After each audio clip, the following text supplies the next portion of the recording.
right. Probably didn't know it.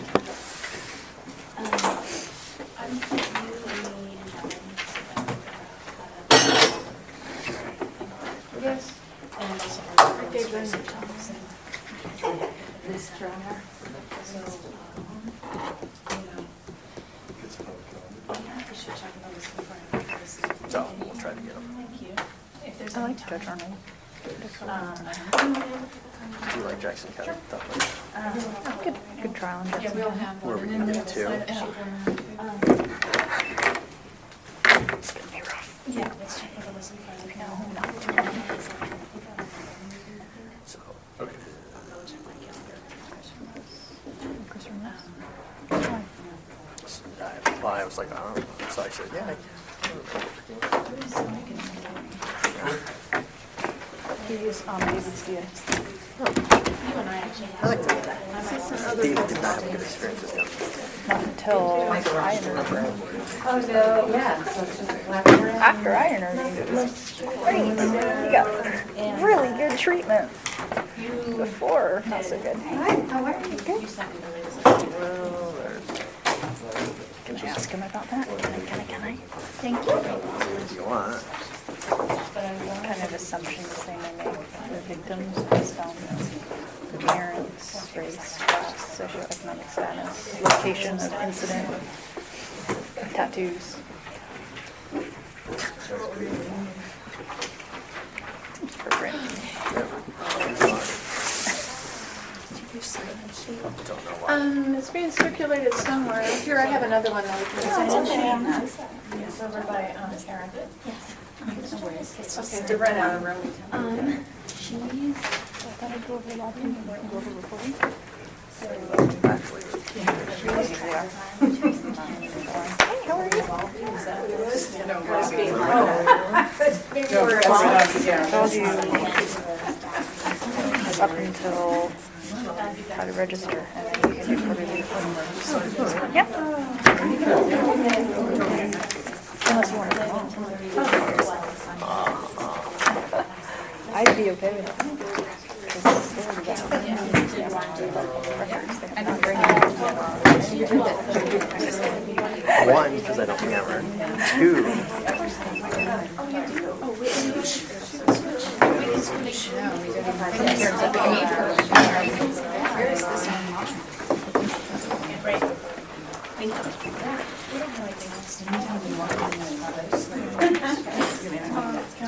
Okay, I wasn't just crazy. She's another year after they were kind of right. It's been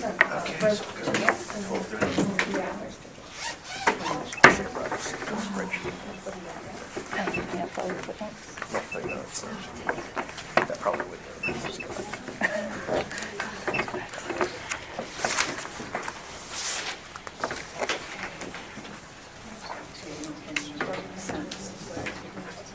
You lost Sammy. She ran me up.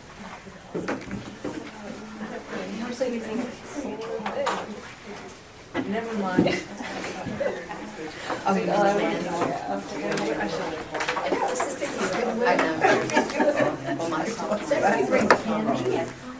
Okay, just to remind everybody, there's a sign-in sheet that's being circulated, so please make sure and sign in. And if you need another sheet, there's one here. So if you haven't signed in when you first get here, please sign in. There's some handouts that Athena has, and if we run out, let me know. We can make some more copies. There. And before we get started, I have some information. We're having some problems with the Microsoft Office right now, to the extent that you're having problems with your emails, that it's saying not responsive or it's shutting down on you. Would you please write the time down that happens and give me a little recap? Because in order for them to try to figure out what's wrong, they need to kind of figure out what time it's happening, and then they're going to go in and look. So I've been having that issue today. So to the extent that you do too, if you please keep track of that for me and then let me know.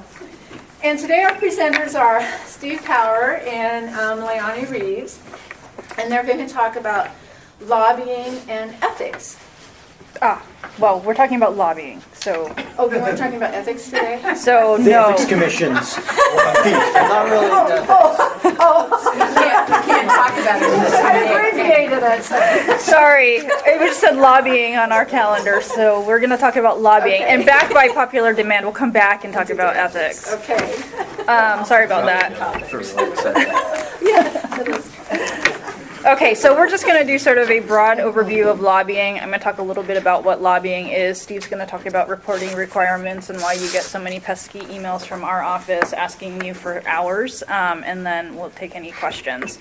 So basically, the state has a scheme where they want to be transparent about who is lobbying the legislature and who is lobbying the governor, who's lobbying for different things. And it's just a way for government to keep a check on decisions that are being made and who is lobbying certain issues. So as a general matter, lobbying are two different types. One is lobbying where you're trying to actually influence or attempt to influence a piece of legislation.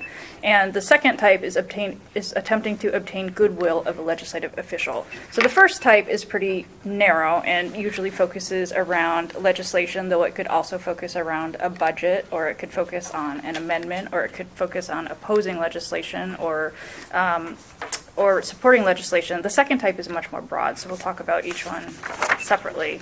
So attempting to influence legislative action. So like I said, this could be either for or against legislation. The legislation doesn't have to be necessarily a bill. It could be a concept that you're trying to get a legislator to draft or to drop. So it doesn't have to be in a legislative form, but it could be conceptual lobbying activity as well. And legislative action includes, so trying to get a legislator to introduce or to get an agency to introduce, sponsoring, testifying, debating, voting, or any other official action on a measure, a resolution, an amendment, or a nomination. So executive appointments, that is lobbying as well. So if you're testifying for or against executive appointments, that could also be lobbying activity.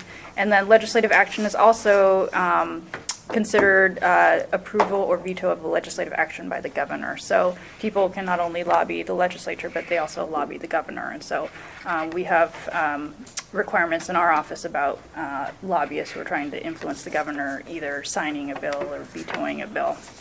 Why we're sort of talking to you about it is because right now OEIB sits in the governor's office.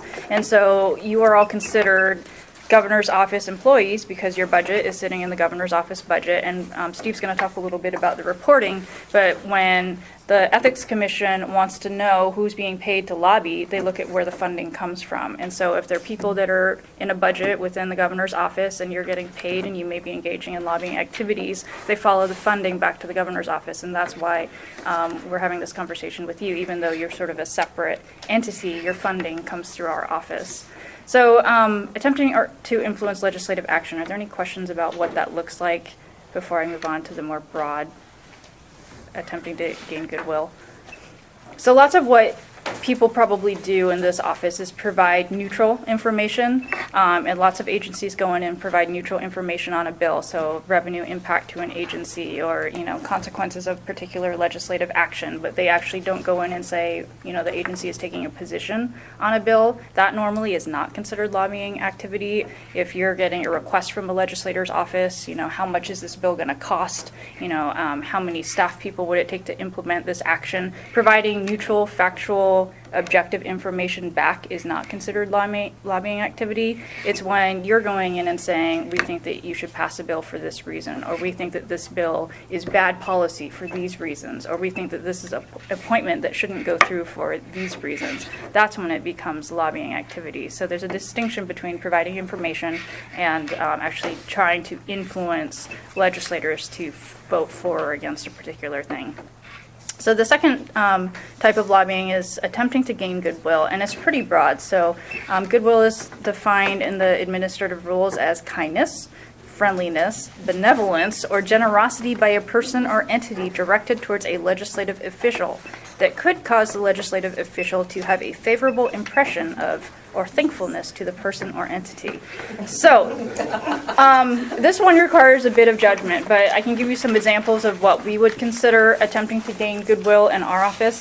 Just popping by a legislator's office to introduce yourself and talk about some of the legislative priorities of the governor's office without really saying, please vote for or against, but hi, my name's Leonie Reeves, I'm general counsel to the governor, wanted to take this opportunity to get to know you. That's probably attempting to gain goodwill. The governor hosts receptions at Mahonia Hall where he invites legislators in to just get to know them on a more informal basis, probably attempting to gain goodwill.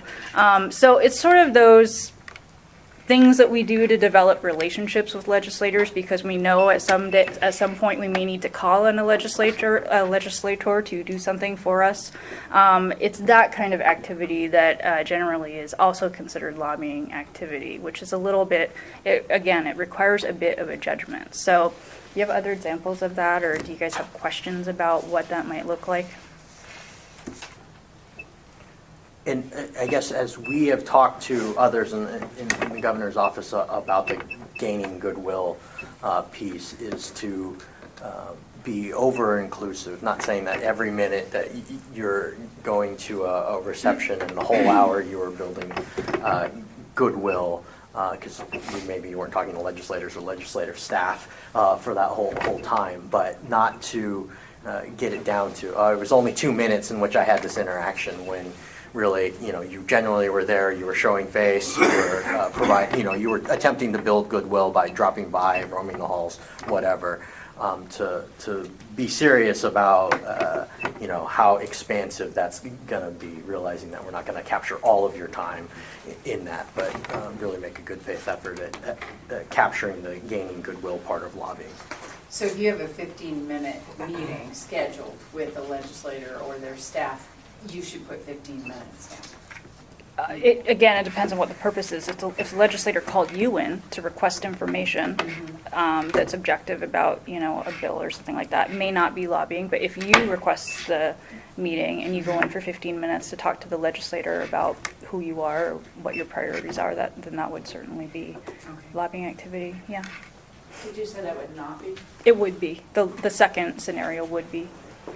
Where you have a 15-minute, you scheduled it, and you take the first 5 minutes to chit-chat about the weekend, and then the next 10 were going to be about you lobbying. You would count that whole 15 minutes as lobbying activity. That's what I would do. So, two things. One is, when I was in the other agency, we were told that we're not allowed to lobby. So if you're not allowed to lobby, it's a little difficult to answer that question, because you're not allowed to lobby. So how much time did you spend lobbying? Well, none, because I'm not allowed to, is kind of always the answer. Mm-hmm. The second one is, if you are called into a meeting and the legislator asks you what you think, what are the issues, what are the whatever, and you're being objective, and then they cross over into what do you think about that. It becomes lobbying if you answer that question. I mean, I know we try to avoid that question and just stay in the objective, but. Yeah, I mean, we typically advise our. Is that what you would say, I guess? Well, we would typically advise our employees to say, I'm sorry, I can't take a position for or against that legislation. I can provide you information, and then not let the legislator force you into taking a position. With respect to your first question, though, Steve's going to talk a little bit about supporting lobbying activities, which is a little bit different than lobbying itself. So we'll get back to your question on the I'm not allowed to lobby, but is there stuff that could be considered lobbying activities? So there's some more specific examples of lobbying activities, just to give you some ideas. Most of these are fairly obvious, but obviously if you're going in to testify at a legislative committee hearing for or against legislation or an appointment, a confirmation, a Senate confirmation, or those types of things, that would be considered lobbying. If you can make a formal appointment with the legislator or their staff, it could also be casual conversation in the hallway. So you just happen to run into a senator and say, hey, the OEIB budget is up, and I wanted to talk to you about all the important reasons why you should support that. Formal written correspondence, whether it's a letter, an email, a sticky note that you leave at the legislator's office with their staff, telephone conversations, all of that is considered lobbying activity if you're trying to lobby for or against legislation or a budget. And then the other part of lobbying is You can do it indirectly as well. So if you're working with an outside group, like for example, an interest group, a stakeholder group, and you're working with them on strategies about how that group is going to go and get a legislator to support something that this agency also supports, that's also considered lobbying. You're not doing it directly, but you're basically putting into action other people that are going to go conduct lobbying activities, and that is also lobbying activity that would need to be supported. And then work done to support the activities above. So there's the actual lobbying where you go in and talk to a legislator, but there's all these activities that support lobbying, and that would be, you know, if your staff is typing letters or if your staff is scheduling meetings with legislators. That's a different type of work that's done to support lobbying activities, but it's still time that we need to capture, and Steve, again, is going to talk about that in a few minutes. So lobbying registrations, there's a couple different ways the state collects lobbying information. One is anybody who either spends 24 hours or $100, and most people here are not going to be spending any money because state agencies tend not to spend any money on lobbying activities. We only talk about lobbying in terms of time.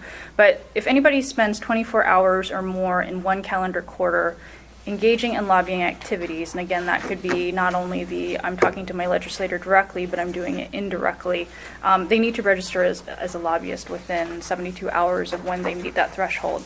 In our office, we do it pretty proactively. Anyone that we think is going to meet that threshold or even come close to that threshold, we go ahead and just register them, because it's always easy to report under 24 hours at the end of the year, but we want to make sure that if somebody calls the Ethics Commission and says, hey, is Steve Powers lobbying? You're a bad example because you're not required to register, but if somebody calls and says, hey, is Ben Cannon registered to lobby, because I see him talking to legislators all the time, that we want to make sure that we have his registration on file. So we tend to look at our portfolio of people, anybody who we think is going to be engaging in lobbying activity even before they reach that 24-hour threshold, we go ahead and register them. How to register as a lobbyist. So there's two ways you can register. You can contact the Ethics Commission directly and ask them to fax you or send you a form, or you can download it, and I provided the link. It's easy. It's just a form that you fill out. It's your name and your address and which agency you're lobbying on behalf of, and your general nature of the type of work, the policy area in which you might be lobbying. So it could be very broad, like education or public safety or, you know, good government. They just want to have that on file about what areas you may potentially be lobbying in. So I'm going to turn it over to Steve to talk a little bit about the reporting requirements. So the quarterly reporting requirements are set up by the Government Ethics Commission. And if you remember, the Government Ethics Commission is not only for public entities, obviously it's a lot of the private lobby that you see roaming the halls of the building. And so the requirements, though, are for everyone who is reporting. Any employer employs a lobbyist. Governor's office obviously employs more than one lobbyist, and so we are going to be reporting on behalf of everyone. So the quarterly reporting requirements is more than just those who are registered as lobbyists. It's for those who support lobbyists and for the entire employer. So you will have seen, if you've been here for more than a quarter, emails from our office. Jen Andrews sends them out, or from my name, Steve Powers, under my email, where we say, we need your quarterly reporting requirements. And generally, it's two things that we need from you. One is your number of hours this quarter that you've spent lobbying or supporting lobbying activities. And two, we need your quarterly expenditure report. So as Liani mentioned, generally public agencies don't spend any money lobbying, and so it's a big zero that we put in those. But we need those pieces of paper, and generally we collect them, or you can send them directly to the Ethics Commission, but they need to be turned in by the time, or else there's a fine, which we get to later. The hours reporting is critical, because what happens is we add up all your hours. You give us your hours. We have a spreadsheet with your salary. We break it down into an hourly based on some assumptions, and then we merge the two. And so, 2 hours at $30 an hour. As an employer, we spent $60, 2 hours of your time, supporting lobbying. We added up for all of our people that are in the governor's office or under the governor's office budget, and we come out with a number of like 121,000 this past quarter that we spent in supporting lobbying activities. So getting us your hours is critical. That's why we put a timeline on there in terms of when it's due, because once you turn us over, I had 0 expenditures and 10 hours. We still have a few steps before we can turn it into the Government Ethics Commission. And so responding to those emails as quickly as possible is key.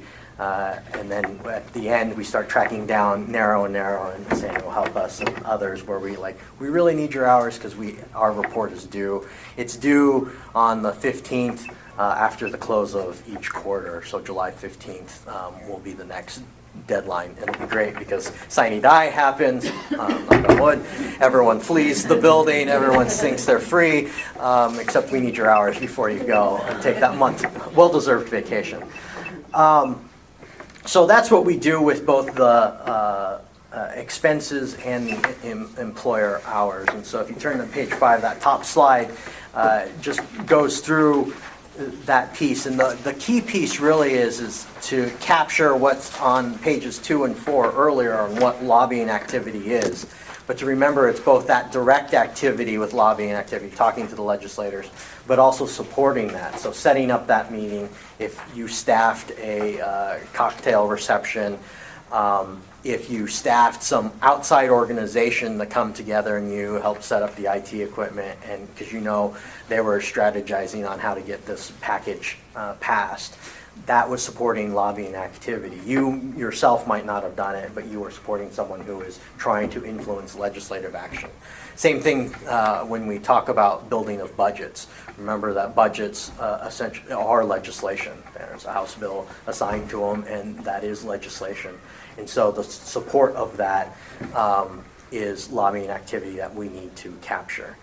Some of the technical side notes that you don't need to worry about too much is if you are paid by another organization, we still will report your hours. And so in the governor's office, for instance, we'll have an energy policy advisor who's in the governor's office, but ODO pays, the Department of Energy actually pays for them. We still report those hours, and then we make a little footnote in our report and say, no governor's office funds were expended to support this, but we are reporting. It's again out of abundance of caution so that the Government Ethics Commission knows that we know this person spent 10 hours lobbying. We know we didn't pay for them. ODOE did. And so for people who sit in sort of different agencies, it's important that you make sure you're coordinating with the other agency who's actually cutting your check. We're not. We're reporting the hours that you give us, but to the extent that everything lines up, that would be good. The last piece are the penalties, and that they are personal, meaning that the agency can't cover for them. So if you fail, we will try to track you down by email and get your cell phone numbers and such. But sometimes the deadline passes, and if that happens and it's still not turned in, the Ethics Commission may fine someone up to $10 and $50 up to $5,000. That is a personal liability that would come from you, not from the agency. So something to be aware of. And then there's hearings at the Government Ethics Commission and other things. Generally, we don't need to worry about that because everyone will turn in their hours on time. But so that's what happens on the reporting side.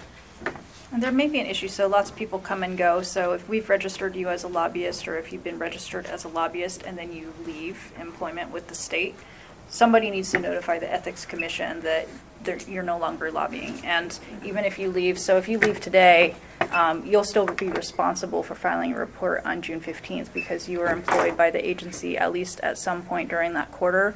And so we've had a couple instances where there was just a miscommunication and people leaving, and the report didn't get to the new person's address.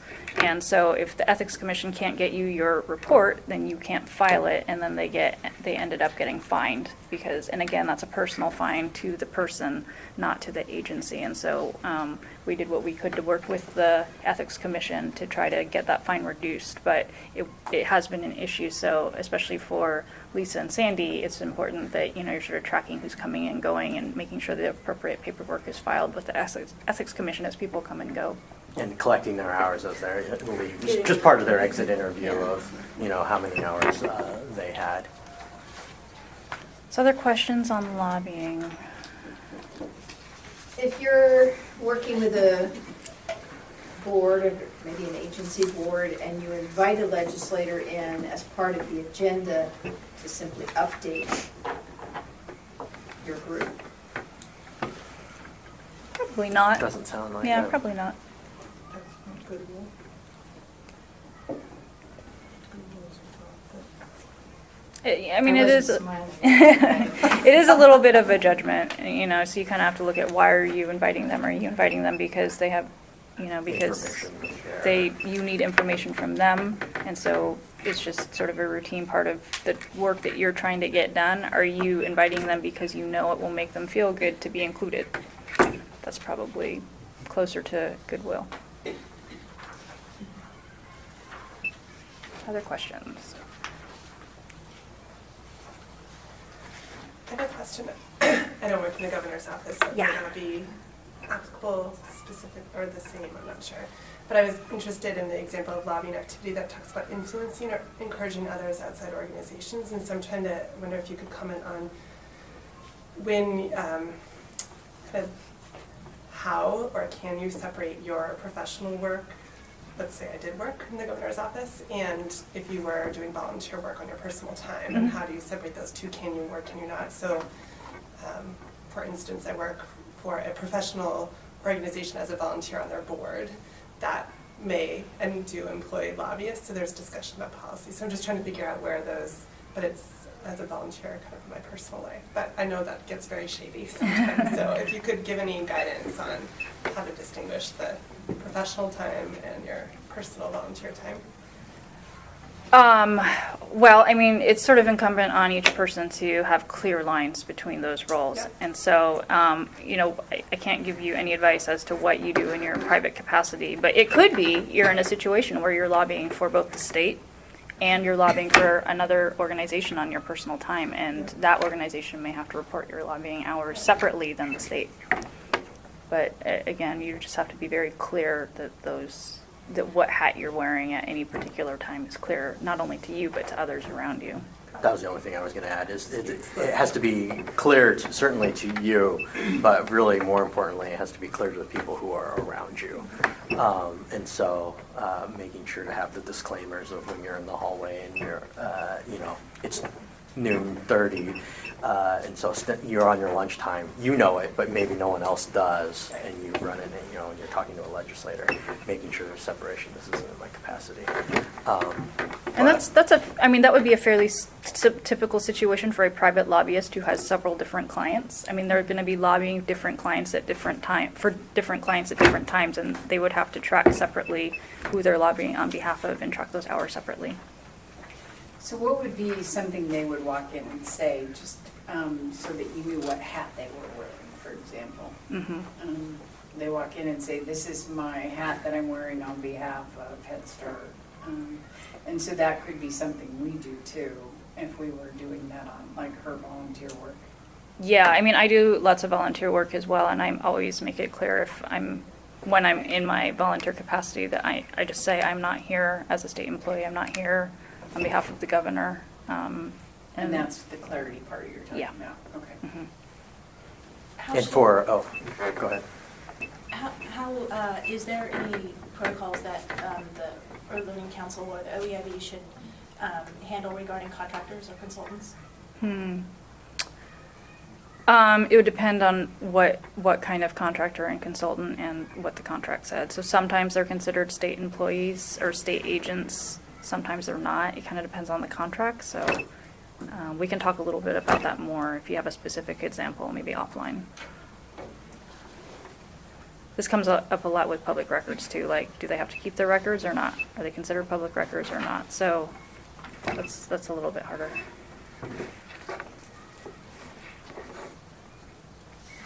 Other questions? Okay, so sorry about the miscommunication on the ethics. Yeah, that's okay, we can, I mean, Was there particular things? well, I we mean- arranged it for quite a while, we were just,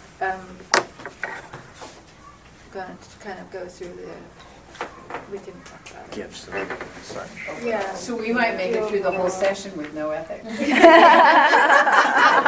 Only under the lobby. Yeah, we were just gonna kind of do an overview of government ethics, you know, yeah, the gifts is a good one, what you can and cannot do as a state employee, boundaries. Uh-huh. So I could wing some of that. Do you want to? Okay. Yeah, Steve's got to take off, but I could wing some of that, and then I can send you a training that we do in the governor's office that will have that information in more detail. Okay, so gifts. So generally, gifts. Okay, let me just. Okay, so generally, as a state employee, you can't benefit from being a state employee. It's just, you know, it sucks. You don't get paid very well, and then you also can't reap the benefits of your position by getting things because you're a state employee. And these range from sort of the very menial, like one of the examples that's used is like the cops that get the donuts the free donuts at the coffee shop. Technically, they probably shouldn't be getting donuts because they're public officials, and they shouldn't be getting things. Teachers get free apples. Yeah, so there's all sorts of just ridiculous ethics opinions about people getting dinged for things like free apples. But generally, the rule is if you're a public official, public employee, or even a volunteer public official, people can't give you things. There's some exceptions, obviously. The general rule is that you can't accept a gift over $50 from a source that has some interest in your position. So that's a really hard thing because it's going to be specific to your position. So I can talk about my position as general counsel. So within my position as general counsel, there's certain things that I have more authority over than others. I don't have a lot of authority over appointments of people to the Fish and Wildlife Commission because it's totally not in my portfolio area. I do have a lot of authority over judicial appointments and people who want to be judges. So if a person who wants to be a judge wants to come in and give me a gift, that's going to be a problem because they have an interest in my position. If a person who wants to be on the Fish and Wildlife Commission comes in and tries to give me a gift, technically I could probably accept it because they don't have an interest in my position. But as a more policy matter in the governor's office, we've taken a pretty broad view on those types of things. So as a policy matter, I would still not accept the gift. But there are some very specific exceptions to gift limitations, and one of the most common ones is travel. So there's lots of times when state employees travel to a conference or to a meeting, and they get food while they're at that meeting. There's lots of exceptions around. If you're traveling on state business, you have your official state hat on. It's from an organization that has, it's from a certain type of organization that's not a business with interest in the state. Most of the time you can accept that kind of travel. So there's a lot of real broad restrictions around travel. That being said, they all have to be approved. Anytime an outside entity, so someone besides a state agency, pays for you to travel somewhere, whether that's mileage reimbursement, if it's an airfare, if it's hotel stay, I'm assuming one of you, I don't know which one of you is point on that, but somebody, there's going to be a form, if there isn't a form already, somebody would have to approve that to make sure that it fits one of those travel exceptions. So I guess what I can do, since I don't have the presentation here, but I can just sort of red flag things for you, and so okay, if somebody's offering to pay for my travel, I need to go see Lisa or Sandy. Or if somebody's offering to fly me somewhere to attend a conference, that's something I'm going to have to go get talk through with administrative staff about. If somebody's trying to just give you stuff, generally it's a red flag. But again, there's some exceptions, like family members. Obviously, you can take presents from your family. There's a lot of misperception, though. There's a lot of people come and ask me, so I knew this person before I took this job. We're friends. but they may have an interest in my position now. So my best friend from law school has applied to be a judge. We were friends well before I took this job, but I still can't accept anything from her because she now has an administrative interest in my job. So there is no, we used to know each other socially exception to the gift rules. You just have to analyze the source separately to find out, do they have an interest in your position? So what may be easiest is if you guys have questions about, do gift things come up for you guys very often? Probably not. Yes. Yes? Monitor, nobody wants to give me gifts. It's very suspicious that they're random. Somebody wants you to speak at something or to come to a conference Uh-huh. because they want you to be there, and maybe, and if you're not gonna come, maybe they think that it's because of funding or something, or they'll, or some organizations, like some of the accrediting organizations, the speakers at the conference will not have to pay for their food, for example, or something like that. Yeah. They'll cover those costs. Yeah, that's the most common example that we see. And generally, there are lots of exceptions around when you can get paid for that. So usually there's some kind of exception that says you can accept the travel itself. What you can't accept is a stipend. So if there's an honorarium associated with speaking, you usually can't accept that. But you can usually accept the cost of the travel, so airfare, mileage, hotel stay. It's called reasonable expenses. So, and even perhaps a per diem, though you couldn't both collect a per diem from the state and a per diem from the entity. But that would be bad. But again, that kind of situation is the type of situation where you would want to check with Lisa and Sandy. But generally, those things, there are ways that you can make those things work. It's the honorarium that's the biggest problem. One thing I was thinking of too is a state employee, if they're traveling not on state business, they can't ask for the government rate either, That is correct. just so people know that. Yeah. Yeah, there's also, it's a DAS policy that if you're traveling on state business, you can't accept travel awards. So if you book a flight on your Alaska Airline Miles credit card, you're supposed to decline the miles. And generally, the easiest way to not run into that situation is to figure out how to have it direct booked so that it just gets taken care of from the state side. But lots of people run into issues around mileage rewards and those types of things. And we're finding the same thing now with credit. So if people have credit cards that you automatically get rewards for, and you don't think about it, the same credit cards or the hotels too now. So it's kind of like everything out there gives you. As a few people know, when I make calls. Can you have them removed, please? Still can remove them. Will they remove them? Yeah. Some will. Some but will, It some takes a won't. lot of work. Yeah, and so I was gonna say, I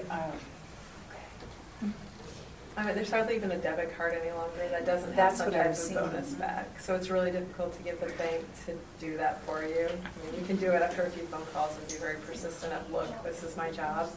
I don't want to risk losing it, and then I need to decline them, and then they have to take them off. And sometimes it'll take 2 statements even before you'll see them come off.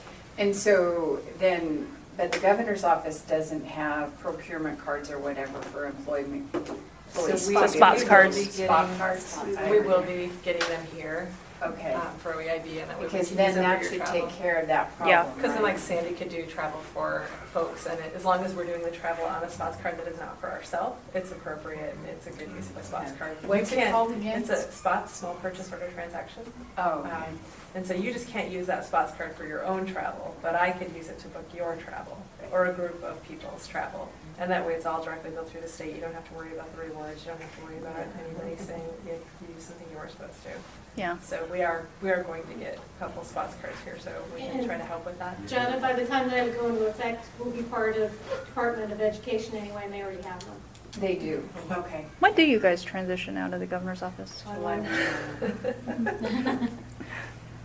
She never does. Vendors can be awfully generous too. Yes. That's one thing you gotta be careful. Vendors, yeah. I was gonna say, here's a perfect Vendors gone. example, because I had a vendor at Rudy's request come talk to me, and then as they're leaving, they leave this dumb little white dog that's part of their program. I mean, they've all left it. It's not a real dog, it's a fluffy dog, and so it's like sitting there, and I'm going, what do I do with it? I mean, I don't know, should I package it up and send it back? There are a couple, yeah, there are a couple things you can do with that kind of stuff. One, I mean, I'm gonna put it on. you can't benefit from it personally, right? So if a vendor comes and meets with me, you know, they can't give me something that I'm going to benefit from. If they give me something, I can either give it back, which is usually the easiest thing, just say, I'm sorry, I cannot accept this. You can donate it so that it's not yours, you're not benefiting from it. But usually the easiest thing is to give it back.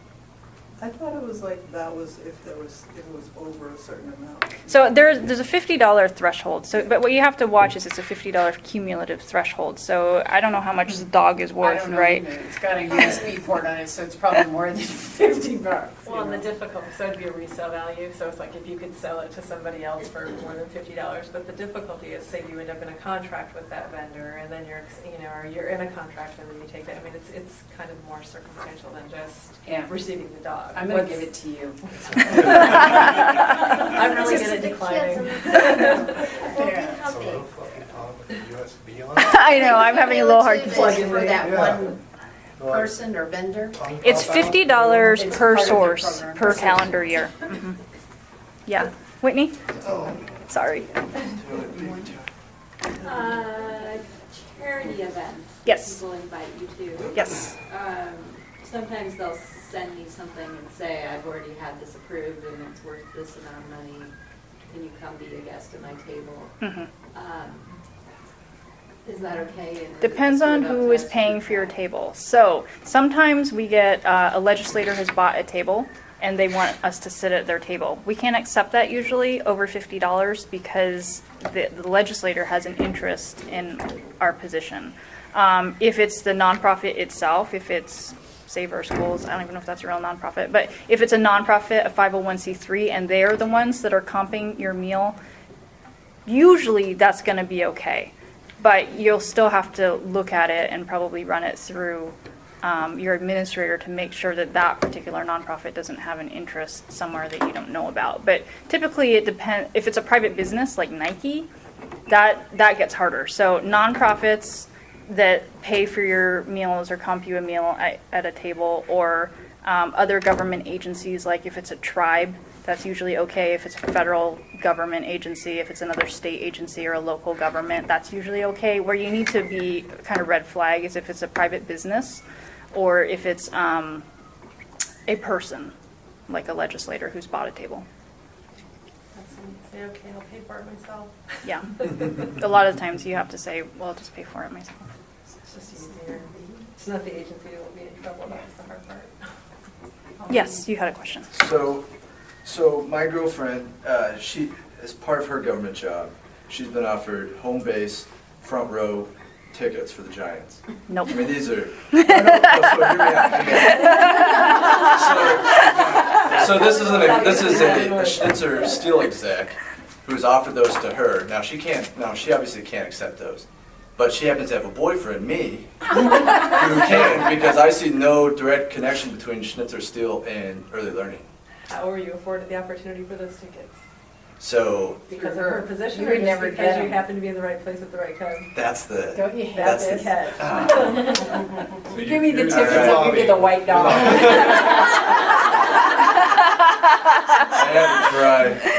Entertainment is hard. Like food and travel, there's lots of exceptions for food and travel. Entertainment is really hard. There's like, basically you have to be in the sporting event to be able to participate on behalf of the There you sport. go, get your mirror. I know, seriously. Oh, it's tough. Yeah. So then Dick with Nell, Yes. on our council, often buys tables at various nonprofit things, and then he said, come sit at my table. Mhm. So what you're saying is Dick with Nell, if he invites me, I should pay him for the ticket. He's also an OEIB board Yeah, member he's as on well, the too, council, so right. that gets Yeah. a little more tricky probably. So, As a board And he's member, an does he have ELC, an yeah, interest? Yeah. council member. So he's a governor appointment Mhm. in a couple ways. And he often does that to be kind so that people go. And then he just says, come as my guest. So Mhm. what do you do about And that? he's a private business owner. He's not, Yeah, but he's inviting. But he's, he's a retired private Yeah, business he doesn't person. own the He company. doesn't work anymore. He just has money. yeah, so that one, again, you would have to analyze each person who is being invited to sit at the table, because not everybody is going to have the same authority within the agency to make decisions as the next person. And so if for some reason your position has any authority over something that Dick Withnell might want, so if you make budget decisions that are going to impact what the OEIB does, if you have, authority over whether or not Dick Withnell gets to travel on behalf of OEIB somewhere, there could be different levels of analysis depending on what interest he has in you. So it could be, and this is very typical within an agency, that there are 8 people at a table, 4 of them had to pay on their own, and 4 of them got to go. So someone with no authority could Could accept a probably lot sit at more. the table. Yeah, and so again, this is all going to You're be, gonna go to a lot of lectures. but there's also a perception issue, right? And so in the governor's office, we, routinely, even if we could make a good faith, argument that, this person has no particular interest in my position, if from an appearance level, it's obvious they're trying to get something out of the governor's office by giving us some free stuff, we're usually gonna, on a policy level, say no, just because. And see, I'd almost see it as the opposite way, is that he's allowing or whatever, that he's doing this for the nonprofit, and it's more, he gives a lot of his time, and so he has nothing I can't see to gain, so. Maybe essentially if he would ever buy a car, but he doesn't work in the business anymore, he's not doing that. So it's kind of hard, I was trying to get there Yeah. and figure out what it is. And often Perception. he invites other early learning council members, Yeah. so it's not just JADA, it's JADA plus 5 others on the council, and that's the whole table. And Dana. Dana. Or Heidi, or, that's how he does things. Yeah, and so, and the volunteer board members or the council members, they have the same obligations as you do as state employees, even though they're not paid. So they would have the same obligation to consider whether or not it's appropriate for them to sit at the table. I know there's a question back there. That was gonna be my question, explaining how even though we're paid staff, board and council members, as public officials, have the same restrictions we do. They do. As far as accepting things, giving things, lobbying, the whole bit. Yep. We have to convey that to them because they don't always know. Yeah. Yeah, there used to be an like a board and commission training that was done, but that got cut in the budget like 3 bienniums ago. Other questions? So I'll send you guys a PowerPoint with this information that's actually like articulate and concise, unlike what we've done today. But are there other issues you want me to cover? It's very articulate. If you went through the ethics stuff, the big deal is probably gifts. What are some of the other big? Conflicts of interest, do you guys have that come up at all? Probably not as I much. haven't heard of.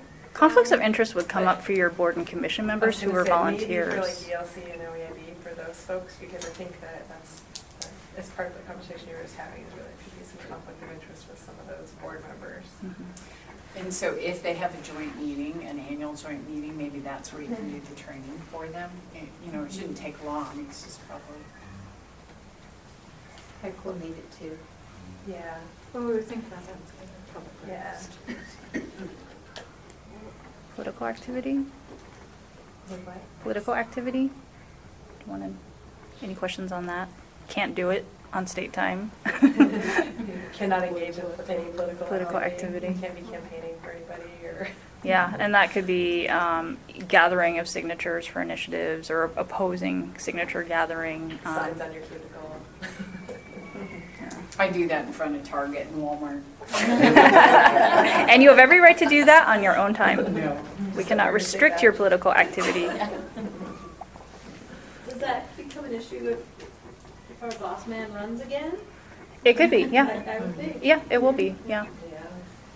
Yeah. Yeah, if it counts on ballot initiatives and candidates, or just political activity on behalf of like the Democrat Party or the Republican Party. So, you can all do it on your free time, but you have to be very clear on when you're on your free time. And we tell people at our office, because there's especially if Governor Kitzhaber runs again, there's going to be lots of people who are going to be wearing dual hats, but they need to take vacation and make a clean break and can't sort of multitask their state time and their political time at the same time. It's just, the risk is too high. For you, I mean, it's a personal liability for you as much as it is for the agency. So a lot of these rules sound arcane and stupid, but they're to protect you from, you know, private scrutiny of government, which is what people do these days. Well, not only on your own time, but on your own, you cannot use state equipment either. Yeah, there was a news article very recently, I think in the Statesman Journal. There are a couple of, what agency were they at? They were at a state agency. Oh, wasn't it OIA? I can't remember. It was a state agency, and it was just a couple of state employees emailing back and forth on their state emails about whether or not they had yard signs available. Oh, I think it was the fluoride thing. It was fluoride. But yeah, they wanted yard signs, and so they were coordinating about it on their public email about whether or not you had yard signs. And now they're under investigation from the ethics, or I guess the Secretary of State's office, about whether or not they were using state resources to do political activity, because they were coordinating activities for or against an initiative on state time and using state resources. So it's real easy to do something that appears to be innocuous, but to the outside world, you could get dinged. Yanni? Yeah. Could you speak a little bit about conflict of interest, please? Because we do have boards that make financial decisions. Yes. So conflicts of interest arise when you have multiple hats. So you have a public hat where you're either a state employee or a volunteer board or commission member, and you have another income producing endeavor in your other life. So it could be a hotel that you own in Pendleton, and or it could be a printing company that your wife owns. So the conflicts of interest will not only apply to you, but to your family members and members of your household. So if you have a business on the side, or even, you know, it could be Mary Kay or Avon. If you have another way that you're making money, or that your spouse is making money, you may have a potential conflict of interest. And so it's all about the money, right? So the conflict of interest statutes are all about, if you ever as a state official are making a decision that could be to the benefit or detriment of something else that you have a financial interest in. So like if you're making a land use decision zoning around hotels and you happen to own a hotel, that would be a conflict of interest, because you're making an official decision that's going to benefit your private financial life, or your family members' financial life. This happens all the time. People have conflicts of interest all the time. The main thing is you need to disclose them. So if you're about to vote on something and you know that your spouse has a company or a business that may be impacted financially, you have to disclose it. And then you may, depending on the circumstances, you may be able to vote or you may not. But the most important thing is that you are aware of what these conflicts potentially are and that you disclose it. There are a couple of exceptions. The biggest one I'll mention, because it would probably be the most relevant to you, is if it's a decision that's going to impact an entire industry the same, and it's not necessarily something that's just going to impact you, probably not a problem. So this happens all the time when legislators vote on education budgets and they have spouses that are teachers, right? So they are voting on something that's going to impact their spouse's income potentially, but it's impacting the entire industry the same. So it's not a decision that's just impacting their spouse. So again, the biggest issue is to sort of be aware of what decisions you may be making. Some of them that are less on a policy level, but more on sort of a administrative level, is if you're in charge of contracting for services within an agency. And for example, you're doing a contract for printing services, and you own a printing company, or your spouse owns a printing company, but you have decision about who gets that contract. That could potentially be a conflict of interest if your company is going to be submitting a bid for that particular contract. So that's an example, not in the policy area, but more in an administrative area. And so again, you would have to be aware that there's a conflict, and then disclose the conflict, and then work through with with your office administrator or your legal counsel whether or not you can still vote or make a decision that would impact that private compensation. Does that cover what you had in mind? So what happens when people, say, serve on the board and they make recommendations for financial decisions to be made later? And it's more common than not, at least in my experience over the years, that people would declare conflict of interest on behalf of their organization. So for instance, there would be some grant awards potentially given to county governments to, say, implement some programs for gang intervention or preventive services. So a director of the organization would declare conflict of interest because somebody in the county, within the county limits, would be a potential applicant for the grant award. So there's no family relation there. So he or she would declare conflict of interest on behalf of a large entity, like a local government. So is it really necessary? So the only time you need to declare a conflict of interest is if you personally have a financial interest. So if you're paid by the county, if you're a county employee, a county commissioner, and you're being paid by the county and you're making a decision that may potentially fund a county, then yeah, you may have to declare that. So it's all about following the money, like who is paying you, and if that person who's paying you or that entity that's paying you may benefit or detriment from a decision that you potentially could make, then that's where you have to declare the conflict. It's all about the money. So if I hear you correctly, it's all about me. It's not about just organization. Because sometimes a person would also declare conflict of interest if, say, Portland State University might be potentially getting a contract and the person is an employee of this PSU but would not be working on that project.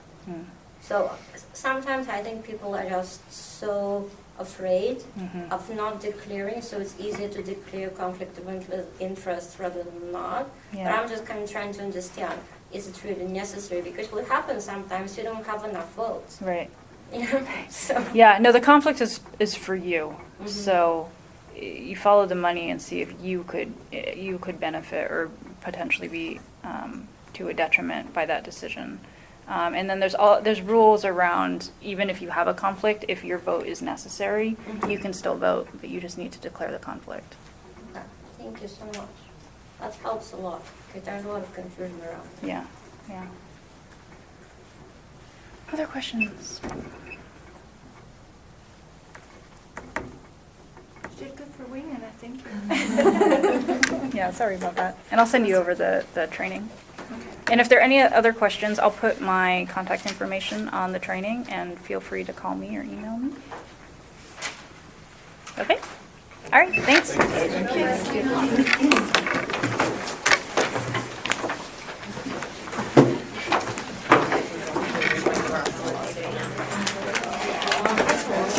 I would have had to listen to this one or the other, so I'd rather do, you know what I mean? Wait, Claire, here, just a second. Here, wait. I got it. They haven't called me yet, darn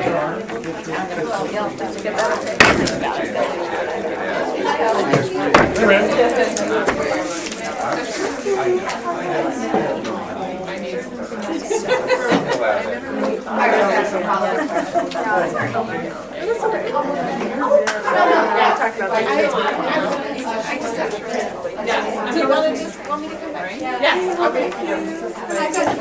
Great.